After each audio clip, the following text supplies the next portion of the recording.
Hello. അപ്പോൾ ആദ്യം തന്നെ ഒരു കാര്യം പറഞ്ഞിട്ടെ, ആദ്യമായിട്ടാണ് കേട്ടോ ഞാൻ ഈ ഒരു കാര്യം പറയുന്നത്. വീഡിയോ കാണുന്ന എല്ലാവരും ഒന്ന് സബ്സ്ക്രൈബ് ചെയ്തൊന്ന് സപ്പോർട്ട് ചെയ്യണം കേട്ടോ. ഒരു തുടക്കക്കാരിയാണ്, അപ്പോൾ നിങ്ങളുടെ സപ്പോർട്ട് ഉണ്ടെങ്കിലും നമുക്ക് ഇനി ഇതൊക്കെ ചെയ്യാനായിട്ടൊരു ഒരു ഇഷ്ടമൊക്കെ ഉണ്ടാവാറുള്ളൂ കേട്ടോ. അപ്പോൾ എന്നും പറയണ പോലെ നമ്മുടെ ലഞ്ച് ബോക്സ് വന്നിട്ടുണ്ട്. അപ്പോൾ പതിപോലെ പാത്രം എടുത്ത് വെച്ചിട്ടുണ്ട്, അതിലേക്ക് നല്ല ആവി പറക്കണ ചോറ് ഇടണം കേട്ടോ. അങ്ങനെ പാകത്തിന് ചോറൊക്കെ ഇട്ട് നല്ല തട്ടിപ്പൊത്തി വെച്ചിട്ടുണ്ടേ. അപ്പോൾ കറിയായിട്ട് എന്തൊക്കെയാണ് എടുത്തേക്കണേന്ന് നോക്കാവേ. അപ്പോൾ പതിവ് പോലെ കറിപ്പാത്രം വെച്ചിട്ടുണ്ട്, അതിലേക്ക് നല്ല മുളകിട്ട കേരക്കറിയാണ് കേട്ടോ. നല്ല കേരമീൻ കിട്ടിയിട്ടുണ്ട്, നല്ല ഫ്രഷ് കേരമീൻ കിട്ടിയിട്ടാ.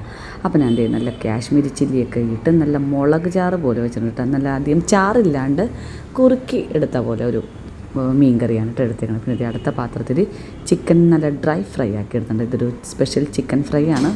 ഇടയ്ക്ക് ഞാനൊരു ദിവസം വീഡിയോ ആയിട്ട് കാണിക്കാം കേട്ടോ. അപ്പോൾ നല്ല സ്പെഷ്യൽ ചിക്കൻ ഫ്രൈ എടുത്തിട്ടുണ്ട്. നമ്മുടെ ഇടപ്പാത്രം വന്നിട്ടുണ്ട്, അതിലേക്ക് ഞാൻ നല്ല മസാല കപ്പണ്ടിയാണ് കേട്ടോ വെച്ചേക്കുന്നത്.